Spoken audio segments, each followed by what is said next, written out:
Thanksgiving in my family has always been the same strange combination of Norman Rockwell aesthetics and reality TV drama. From the outside, you'd see a warm glow through the windows, hear laughter, smell roasted turkey, and think you'd stumbled onto the cover of a holiday magazine. Step inside, and you'd realize the laughter was at someone's expense, usually mine.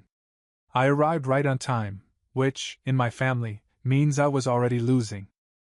Mark's car was in the driveway, parked sideways like it was too important to obey lines. Through the front window, I caught a glimpse of him in the kitchen, already holding court with Mom, who was fussing over him like he'd just flown in from the moon. Dad was leaning against the counter, beer in hand, nodding like Mark's every word was gospel. When I opened the door, Mom called out, "Hi, sweetie," from the kitchen, but it was the kind of distracted greeting you give the guy dropping off a package. She didn't even turn around. Last year, when Mark arrived 30 minutes late, she actually stopped cooking to run and hug him. Growing up, this was normal. When Mark made the JV basketball team, Dad bought him new sneakers and threw a party. When I won the county science fair, Mom reminded me not to get too cocky. You know Mark's more of a people person. If there was an award for existing loudly, Mark would have had a shelf full.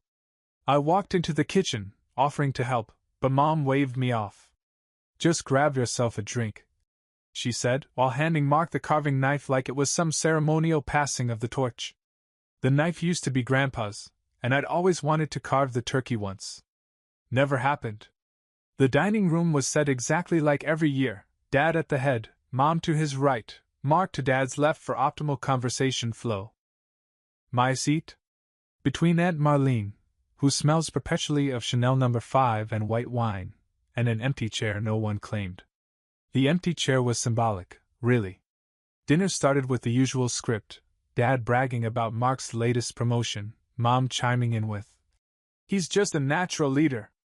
My attempts at small talk about my own work died halfway across the table before someone cut in with, "Speaking of work, Mark's been so busy."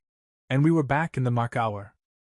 Between passing the gravy and avoiding Uncle Tom's political tangents, I caught Mark smirking at me. He leaned back, swirled his wine like a villain in a soap opera, and said, "Well, every family's got one, and ours has the family mistake." The table erupted in laughter like he'd delivered a stand-up set. Dad chuckled, shaking his head, and said, "Don't be so sensitive." Before I could even put my fork down, Aunt Marlene, on her third glass, added, "Oh, come on, it's just a joke." Like that absolved everyone. Years of practice kept my face neutral, but my mind was busy. I wasn't going to storm out. I wasn't going to cry in the bathroom. I was going to remember every second of this, and make sure they understood that some jokes come with a price tag. After the laughter, I excused myself. No one stopped me. No one even looked my way. I rinsed dishes while Mark held court about interest rates and wealth building. Apparently, watching 3 episodes of a home renovation show made him a financial guru. Dad nodded like it was scripture. The water was boiling hot, the kind that turned your fingers red, but I didn't flinch. I stared at the gravy-coated plate like it owed me answers. They've said a lot of things in this house over the years. Some louder than others. But nothing quite landed like family mistake. I wasn't mad. Not at first. Just numb. Like when you trip and don't feel pain right away, just heat, and a hum under your ribs. That's when Aunt Carol floated in with her classic soft voice that somehow always made me feel worse. "You know Mark didn't mean anything by that," she said, already rearranging mugs in the dishwasher. "It's just his way. He's always had a sharp tongue. Must be genetic," I said, not looking up. She chuckled. "Oh, don't be like that. We tease because we love. Remember how he used to call you Storm Cloud as a kid? So dramatic, but adorable." I remembered. I remembered being 12 and Mark joking that I was the defective sibling whenever I cried too easily. I remembered missing the championship spelling bee because Dad said Mark had a more important baseball tournament. I remembered Christmas mornings where he got iPads and GoPros, and I got a sweater with the tag still attached, from last year's clearance rack. Mark earned pride. I earned patience. I'm not upset. I lied, scrubbing the same dish for the third time. Good. She smiled. It's Thanksgiving. No one likes tension at the table. Right. Can't ruin the vibes. A few minutes later, I ran into Dad in the hallway. Hey, he said, completely casual. You alright? He called me a mistake. Yeah, well, he didn't mean it like that. You know how brothers are. Tough love. He said it in a toast. Dad shrugged. You're still here, aren't you? That one landed. I smiled, dry and hollow. That was his way of saying, if it hurt that bad, I'd have left. Since I stayed, I must have been fine with it. That's how they operate. They toss the grenade and then judge your reaction. And if you flinch? Suddenly you're the problem.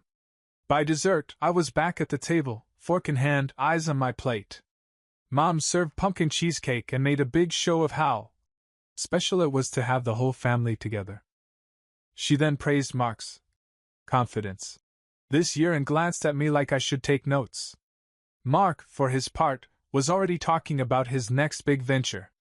I'm thinking about flipping a house, he said, like he invented the concept. Might even ask Dad to invest. A father-son bonding thing. The dig was subtle, but it landed. Everyone laughed. Except me. Mark turned to me, all teeth. Still sulking? He asked. Come on, lighten up. It was just a joke. You know you're not really a mistake. He winked like that made it better. I smiled. Small. Polite. The kind of smile you use right before you burn down a building. And right then, at that exact moment, something in me clicked. Not with anger, but with clarity. If they only see you when they're laughing at you, maybe the only way to be heard is to change the joke. So I stood. Be right back, I said. This time, I didn't head to the kitchen. I slipped outside. The air was cold. Sharp. Real. I pulled out my phone and called Tasha. You parked? I asked. Just around the corner, she said. Espresso bar's ready. Want us to set up? I looked through the window, at the warm room, the smug faces, the people who claimed blood was thicker than water but never acted like it. No, I said. Hold off. New plan. There was a pause. You good? Oh yeah, I said. I'm great. I just need you to be ready. For what? I smiled. For a teachable moment. Because tonight they thought the joke ended with me. But the real punchline? It was still brewing. At exactly 8:29, I opened the side gate. The harbor and hearth van rolled in like a quiet warning. Tasha stepped out first, clipboard in hand, apron crisp, expression unreadable. Two of our servers followed, gently unloading the polished espresso machine and our signature stacked dessert trays. She glanced at me. You still sure? I nodded. Just like the protocol. Keep it clean. Tasha grinned slightly. We love a Clause 5 night. Inside, the dining room was buzzing with post-dinner contentment. Mark was still talking, something about crypto, something about passive income, which, to him, meant borrowing money from Dad. Then came the knock on the door. Mark looked up. Someone order pizza? Mom lit up. Oh, that must be dessert. Your brother arranged something special. Dad turned to Mark. You did all this? Mark blinked. No. Mom smiled, still facing the door. Not him. The other one.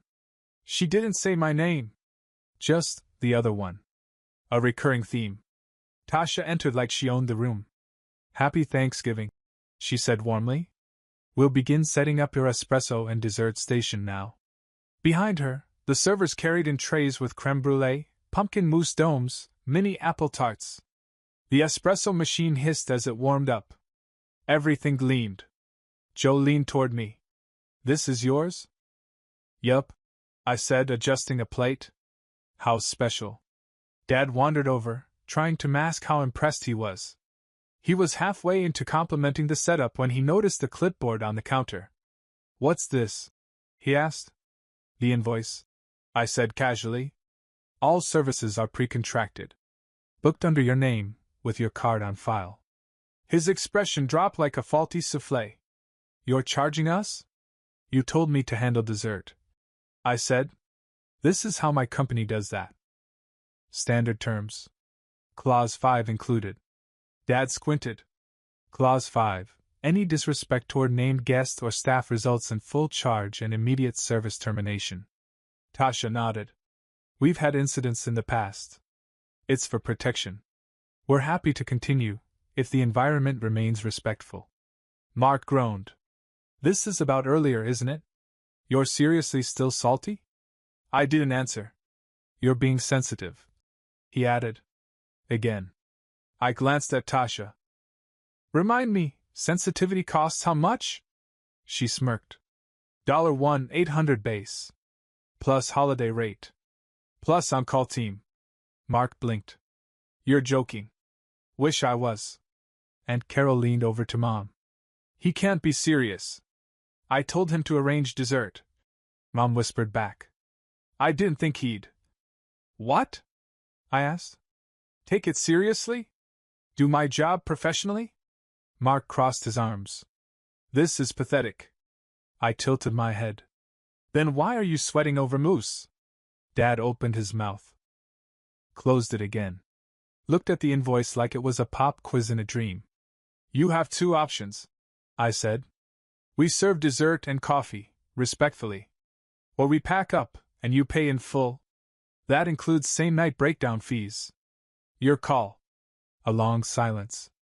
Then, finally, Dad sighed. Let them serve. Tasha gave a gracious nod. Thank you.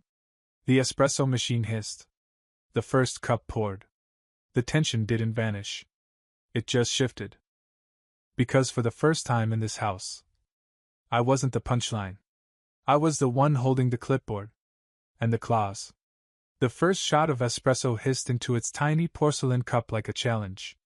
Tasha slid it across to Dad with the kind of polished calm that made grown men rethink their tone. He took it. Sipped it. Said nothing. Aunt Carol hovered by the dessert tower like she was afraid to touch anything. This looks expensive, she muttered, her wine glass trembling slightly. That's because it is, I said. But don't worry, the invoice is already signed. Joe leaned in and whispered. This is incredible. It's what we do, I replied. It was true. We'd done weddings, corporate events, fundraisers. Our setup was tight, timing perfect. But I'd never catered a room where every guest had insulted me within the same hour. We had policies for that now. That's why Clause 5 existed. Mark still hadn't touched a thing. He sat back, arms crossed, smirk sharpening. So, what's the next move? He said loudly. You gonna invoice me for eye contact? Nobody laughed. Tasha offered him a plate of creme brulee. Would you like something sweet? He scoffed. You got anything for bitter? One of the servers flinched. Tasha didn't. I can offer you a receipt, she said, voice even. Mark leaned back in his chair. Oh my God! This is like performance art. He turned to me. You really couldn't take a joke, huh? Still playing victim all these years later? I didn't respond. I just refilled Joe's espresso. Her hand was steady. Her eyes locked on me. Mark kept going. You think running a coffee cart makes you somebody? Tasha's eyebrow twitched. Just once. She turned to me. I gave a single nod. Understood, she said quietly. She walked over to the espresso machine and, like a surgeon calling time of death, flicked the main power switch off. The room hissed again. This time, from people gasping. The lights on the machine dimmed. The tray servers froze in sync. Tasha placed a napkin gently beside Dad's empty cup. Clause 5 invoked, she said. Service terminated. Mom blinked. Wait, what just happened? Tasha looked at her, calm, kind, and absolutely done. One more public insult to a named guest. The contract specifies full payment remains due. But, Mom looked around helplessly. There's still dessert. It will be packed and removed. Mark laughed. You're joking. Does it look like we're joking? Tasha asked. One of the servers began quietly loading desserts back onto the trays. The clinking was delicate, like glass breaking slowly. Joe turned to me, voice low. He really couldn't help himself, huh? He never could. Dad stood up. Can we talk outside? Sure, I said, following him to the porch. The air was cooler now. The kind that cut straight through dress shirts. He took a breath. Do you really have to do this? I met his eyes. Do you really think this is just about dessert? Silence. I didn't start anything tonight, I said. I didn't insult anyone. I didn't make a scene. But I did bring a contract. And your son violated it. Dad looked tired. He's just loud. No. He's protected. And you let him be. And every time you laughed off what he said to me growing up, you taught him this was okay. He looked down at the driveway. How much? I pulled a folded copy of the invoice from my jacket. $1,865. Includes the machine, ingredients, service hours, and... He waved it off. I know what it includes. He took the paper, stared at it, and nodded once. Then, we'll pay it. Behind us, the sound of trays being reloaded, espresso cups being wiped down, filled the silence like slow thunder. I'm not doing this to be petty, I said quietly. But this is the only way you all notice anything, when it costs you. He didn't argue. He didn't apologize. He just turned and walked back inside. I stayed on the porch a moment longer. And for the first time in my life, I didn't feel like I'd lost a fight in that house. Because I hadn't even played. Inside, the mood had shifted. Tasha and her team moved with the quiet focus of people who had packed up from worse. High-end weddings gone sour, corporate parties that turned political. Still, this one felt personal. The mousse towers were boxed. The espresso machine hissed as it powered down for good. Every delicate swirl, every sugar-dusted tart, gone. Mark was sulking now. He tried to look unfazed, but his crossed arms and clenched jaw said otherwise. Overreaction, he muttered. No one even laughed at the joke. That's the problem, Joe said, not even looking at him. You didn't tell a joke. You took a swing and called it humor. Mark turned. What's your problem now? Joe met his eyes. You. For a second, I thought he might actually shut up. Mom finally spoke, her voice doing that thing where it tried to be soft but still layered with guilt-tripping undertones. This doesn't have to be so dramatic, she said, watching the last of the dessert leave. It's Thanksgiving. We're family. Are we? I asked, voice low. Or are we just people who meet out of obligation and pretend? She flinched like I'd cursed at her. Dad was still by the buffet table, arms crossed. He'd already signed the invoice. The sting wasn't the money, it was the principle of losing control. Watching something unfold that wasn't his idea, and he couldn't fix with a lecture. Mom tried again. We've always been close. Joe laughed. Not a cruel laugh, just disbelief. Close? I've been coming to these dinners for years. You all treat him like an accessory. Like he's supposed to play nice while you roast him for sport. That's not true, Mom said, suddenly defensive. Name 1 year, Joe continued, where he wasn't the punchline of at least 3 stories. 1 year where Mark didn't take a jab and everyone just laughed like it was oxygen. Aunt Carol opened her mouth, then closed it. Tasha passed by with the final tray, nodded respectfully to Joe, and disappeared out the door. One of the servers followed. The other gave me a small nod and a look that said, "You did good." Mom looked between us, face flushed. "We're just a normal family," she said. "No, we're not," I replied. "Normal families don't need contracts to behave." Dad made a noise, something between a scoff and a sigh. "I don't get why you're so sensitive," he muttered. "There it is," I said, stepping away from the wall. "That's the line, right? Sensitive. That's the word you pull out when you've run out of excuses. I didn't mean. You never do. That's the beauty of it. You can say what you want and slap family on it like a return label. But here's the deal. If you won't respect me because I'm your son, then you'll respect me as a contractor." Jo raised her glass. Amen to that. Mark stood abruptly. This is ridiculous. You brought all this drama into the house. No, I said. I brought dessert. You weaponized it. I made it conditional. He stormed out to the backyard, muttering about needing real air. No one followed. Mom turned to me. So this is it now? You punish us over a joke? No, I said. You punish yourselves by never learning when to stop. I just sent the invoice. Then I looked at Jo. Thanks, I said quietly. She smiled. Honestly? That felt overdue. And that's when it hit me. This wasn't just about me anymore. It was about everyone who's ever had to sit at a table, swallow a comment, and call it tradition. Tonight, the silence was finally broken. And the dessert? Was halfway down the block. The morning after felt like the moment after a thunderstorm. Too quiet, too clean, like something should still be rumbling. I woke up with the echo of espresso steam still hissing in my head. Except now, it was my coffee machine doing the hissing, in my apartment, under my roof, where jokes weren't weapons and I didn't need a contract to be respected. The first thing I saw on my phone was Jo's text. Hey. Just wanted to say again, I meant every word last night. And I'm proud of you. Short. Clean. No guilt strings attached. I smiled a little. That alone would have been enough to make my day. Then I opened the lock screen. 11 missed calls. 3 voicemails. And a text from Mom. It read, "We should talk." That wasn't how we wanted things to go. I stared at it for a few seconds.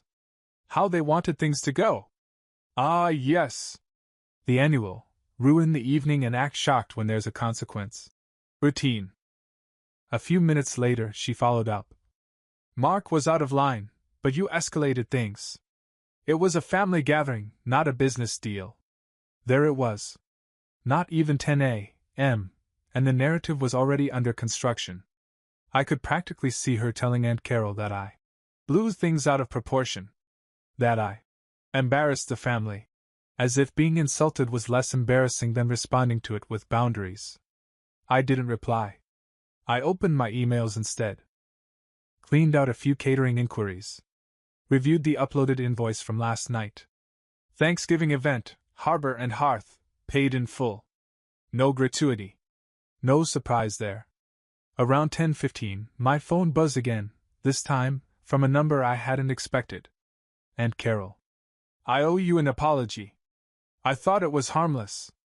But I realized last night, we've been laughing at you for years and calling it teasing. That's not fair. You deserved better than that growing up. You deserve better now. I sat there with that message for a long while. She didn't owe me the biggest apology. But she was the only one who had offered a real one. And that said everything. Later, Jo called. Just checking in, she said. You alive? Barely. I joked. You'd think I overturned a table. You kind of did. Just emotionally. I laughed. She continued, You know what really stuck with me? When you said, if you won't respect me as family, you'll respect me as a contractor. That line hit hard. I meant it, I said, pouring more coffee. You could feel the whole table freeze when you said it. Like you short-circuited the family programming. Yeah, well, I got tired of playing the unpaid intern in a sitcom I didn't audition for. There was a pause.